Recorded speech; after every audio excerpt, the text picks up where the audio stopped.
Hey everyone! Tonight, we're drifting back to a world without streetlights, phone screens, or anything brighter than a candle that burned down too fast and cost more than most people earned in a week. So, go ahead, settle in, pull the blankets up, maybe dim the lights, though not completely, unless you're braver than most 12th century villagers. Because tonight, we're easing into the long, quiet, slightly damp world of medieval nighttime. A world where darkness wasn't just a part of the day, it was, well, its own personality. A mildly malevolent one, like a cat that sits on your chest at 2 a.m. just to remind you that it could end you if it wanted to. And yes, medieval people were absolutely not thrilled about this whole darkness situation. But their relationship with the night was a little more nuanced than just fear. It was a blend of superstition, inconvenience, genuine danger, questionable hygiene, and, of course, royal people making everything worse. So, let's drift gently into that world. The slow, quiet world of medieval nightfall. Where the sun went down, everyone gave a collective sigh and hoped that nothing terrible or mildly annoying would happen until morning. As you can imagine, once the sun set in the Middle Ages, the world didn't just get dim. It dropped straight into pitch black void mode. The kind of darkness where you can't tell your own hand from a mildly sinister spirit, because there were no real light sources except for fire. And fire, unfortunately, had this charming habit of burning things down, so people used it sparingly. The average household had maybe one candle, possibly two, if they were feeling extravagant or had recently committed tax fraud. And medieval candles were, well, candles in only the broadest sense. Tallow candles smoked, stank, and dripped everywhere. They were made from rendered animal fat, usually cows or sheep, which meant they burned with the ambient scent of a faintly warm butcher shop. A relaxing aroma, I'm sure. So when darkness fell, people typically went to bed. Not because they were tired, but because there was genuinely nothing else to do that didn't involve tripping, screaming, or insulting an unseen demon by accident. This wasn't early to bed, early to rise virtue. This was survival. Let's drift over to the medieval mind for a moment. People in these centuries didn't walk around assuming the world was logical and predictable. They lived in a place where illness just appeared, storms happened without warning, and kings woke up one day and decided to wage war for reasons that ranged from legitimate politics to a personal vendetta with a bird. So of course the night felt populated. Medieval darkness was full of wandering spirits, ghosts, fairies, demons, wandering neighbors who were almost as terrifying, and an entire roster of supernatural beings whose names sounded like someone sneezed while trying to curse nighttime was, in short, the spiritual rush hour. People genuinely believed that demons were more active at night, not because of theological doctrine, but because, very simply, nighttime was terrifying, and they needed an explanation for all the weird noises old wooden houses made. So, yes, they were afraid. Not in the screaming into a pillow way, more in the let's quietly hope nothing eats our soul tonight way. To be fair, medieval people had real reasons to avoid being outside at night. Crime went up as soon as the sun went down. Not because criminals enjoyed moonlit strolls, but because it was very easy to rob someone when the victim couldn't see you, the weapon, or their own feet. Roads had no lighting. Town streets had no lighting. Even castles, those symbols of power and wealth, had dark, drafty corridors that felt like they had been specifically designed to hide assassins or your cousin who wanted to borrow money. Wells were uncovered. Animals wandered freely. Latrines were strategically located, but not strategically visible. And so nighttime was really just a long obstacle course created by someone who hated you personally. If you tried to go out after dark, you risked falling into a ditch, stumbling into a river, being attacked by wolves, being mistaken for a thief, being attacked by thieves, or worst of all, stepping in something whose smell would follow you for days. It was safer and much more pleasant to stay indoors. This is where things get interesting. Medieval people didn't sleep in one long stretch like we do. They had first sleep, the night watch, a calmish awake period around midnight. Second sleep. During the night watch, people would pray, think, gossip, check the animals engage in marital activities if they lacked imagination, or simply stare into the darkness and hope it stared back politely. This wasn't insomnia. This was totally normal. but the fact that they had a designated, "I'm awake and it's dark and I hate this" time tells you a lot about how uneasy they felt about the night. The night watch wasn't about enjoying the atmosphere. It was about managing anxiety, practical chores, and the occasional existential crisis. You know, medieval wellness. Now, you might think wealthy medieval elites had an easier time with darkness. After all, they could afford more candles, more servants, and more guards. And to an extent, yes, royal residences were brighter. Brighter here meaning that instead of one candle, they had 5, maybe 6 if someone recently married into a wealthier family with better sheep. But even kings weren't immune to the fear of night. Take Louis XI of France, for example. He slept surrounded by relics, talismans, charms, and at least one saint's bone, just in case the night got any funny ideas. He also kept the lights burning all night, which caused his servants to question his sanity while simultaneously being deeply grateful for the job security. Then there was Philip the Fair, who, despite being called the Fair, looked more like a prematurely aged potato that had rolled under a cupboard. He was so suspicious of nighttime plots that he made his guards patrol constantly around his chambers. His fear wasn't supernatural, just deeply paranoid. But still, the man did not trust the night. And of course, various queens kept amulets, charms, and little pieces of folded parchment tied to their beds for protection. Because nothing says, monarch of a powerful kingdom, quite like hiding under blankets with a comfort object. Now, you might think wealthy medieval elites had an easier time with darkness. After all, they could afford more candles, more servants, and more guards. And to an extent, yes, royal residences were brighter. Brighter here meaning that instead of one candle, they had 5, maybe 6 if someone recently married into a wealthier family with better sheep. But even kings weren't immune to the fear of night. Take Louis XI of France, for example. He slept surrounded by relics, talismans, charms, and at least one saint's bone, just in case the night got any funny ideas. He also kept the lights burning all night, which caused his servants to question his sanity while simultaneously being deeply grateful for the job security. Then there was Philip the Fair, who, despite being called the Fair, looked more like a prematurely aged potato that had rolled under a cupboard. He was so suspicious of nighttime plots that he made his guards patrol constantly around his chambers. His fear wasn't supernatural, just deeply paranoid. But still, the man did not trust the night. And of course, various queens kept amulets, charms, and little pieces of folded parchment tied to their beds for protection. Because nothing says, monarch of a powerful kingdom, quite like hiding under blankets with a comfort object. Governments eventually realized they could use nighttime fear to enforce order. Cities implemented curfews, not because they cared about people's spiritual safety, but because they really didn't want to deal with crime reports or arguments at 2 a.m. A typical curfew bell would ring around evening. It was a polite medieval way of saying, "Please go home. We do not have the infrastructure to deal with your nonsense." People usually complied, not because of respect for authority, but because the dark was scary, the streets were dangerous, and everyone was tired anyway. The curfew bell was essentially medieval bedtime, enforced by municipal anxiety. Now let's drift into the supernatural beliefs that made the night even more entertaining. One of the most common fears was the nightmare, a spirit that sat on your chest while you slept, giving you nightmares, sleep paralysis, or the vague sense that someone was judging your life choices. People believed nightmares might be demons, witches in spirit, form angry deceased relatives, or simply a sign that you ate the wrong cheese. Nighttime was also prime haunting time. Ghosts, apparently, were very punctual about their working hours. They preferred after midnight before dawn, when you were just starting to fall deeply asleep. Of course, churches also warned people against wandering at night because demons were more active, which was probably the medieval equivalent of your parents telling you that nothing good happens after midnight. And honestly, they weren't wrong. Here's something people don't think about. Animals made the night worse. Dogs howled. Cats hissed at invisible things. Cows occasionally became restless for reasons known only to cows. Owl calls sounded like someone slowly losing their sanity in the trees.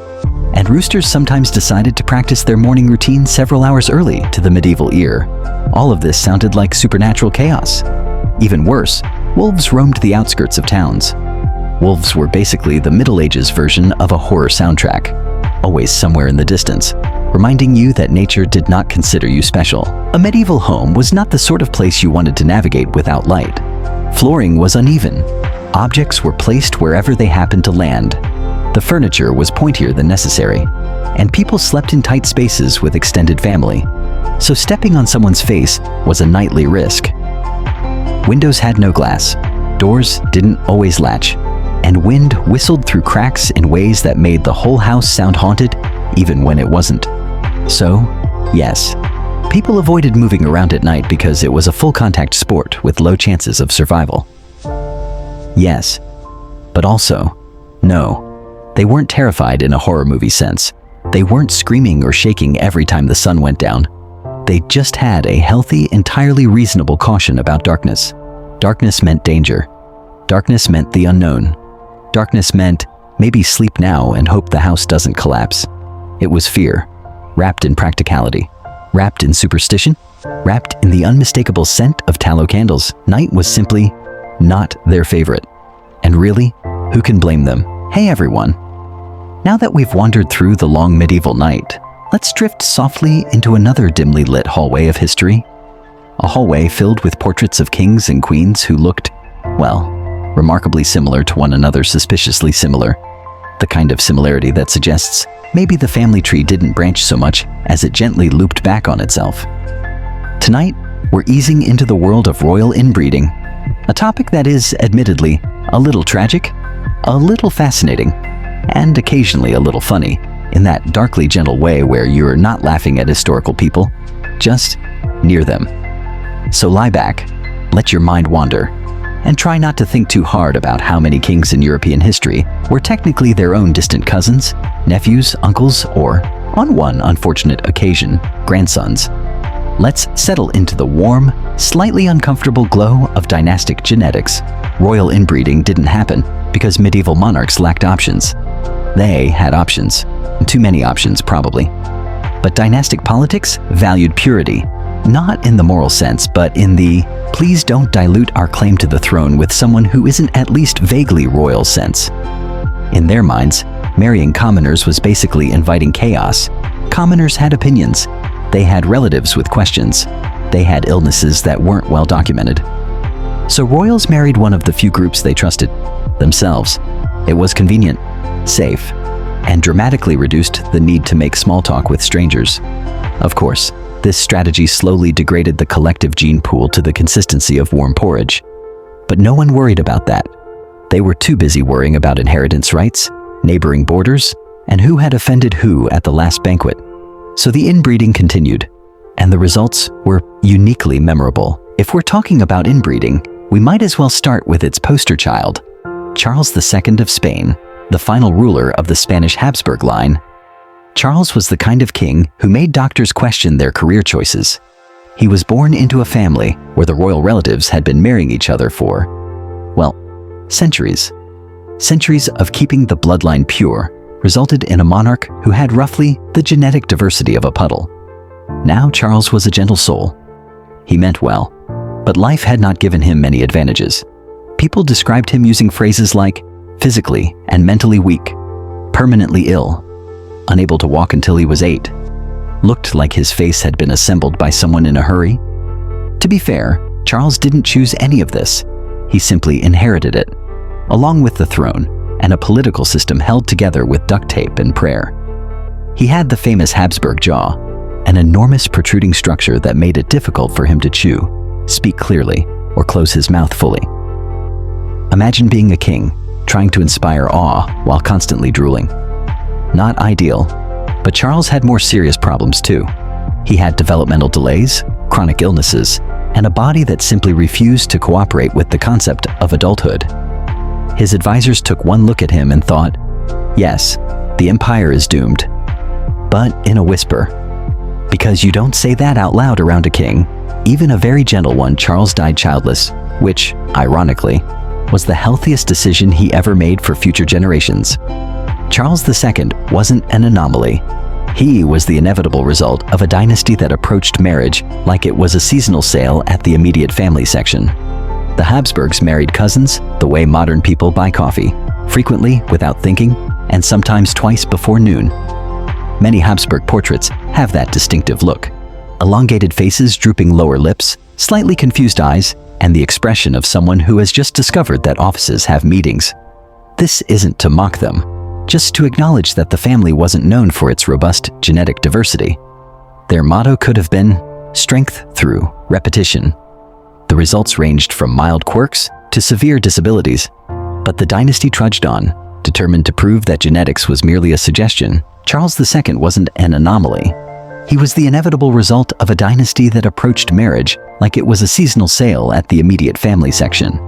The Habsburgs married cousins the way modern people buy coffee, frequently without thinking, and sometimes twice before noon. Many Habsburg portraits have that distinctive look. Elongated faces, drooping lower lips, slightly confused eyes, and the expression of someone who has just discovered that offices have meetings. This isn't to mock them, just to acknowledge that the family wasn't known for its robust genetic diversity.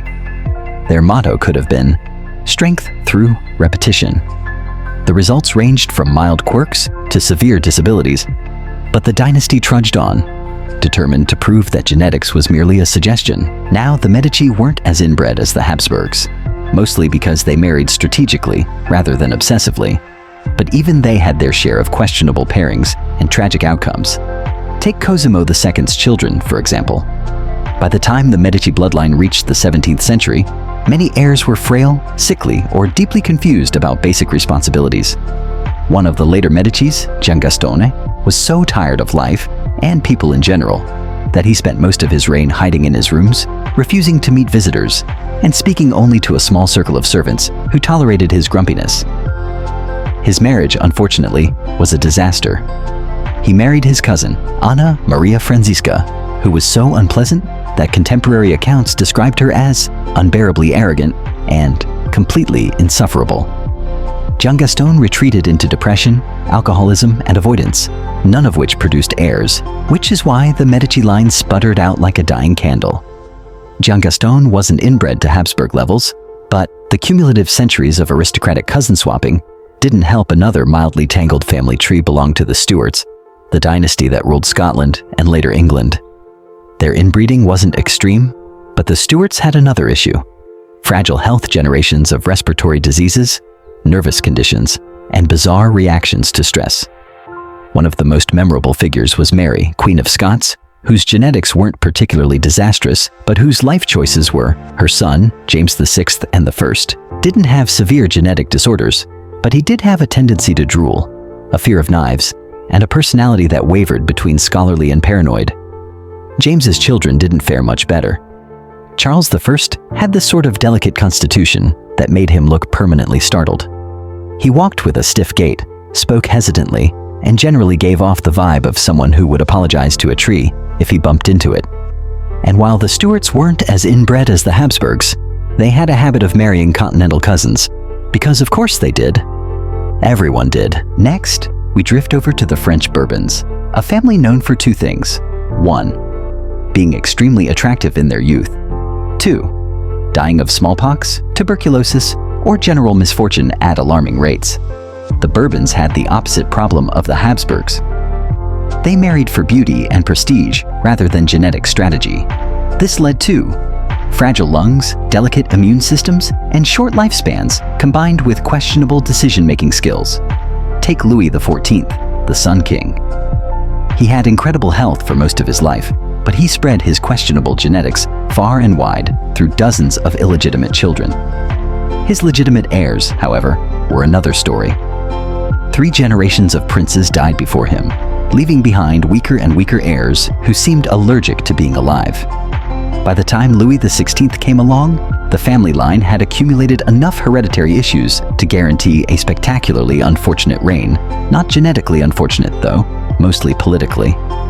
Louis XVI's health issues were minor compared to his total inability to read the room. One of Europe's worst ideas was mixing the Habsburgs and Bourbons in marriage alliances. On one side, fragile immune systems and early deaths. On the other side, structural facial issues and chronic illnesses.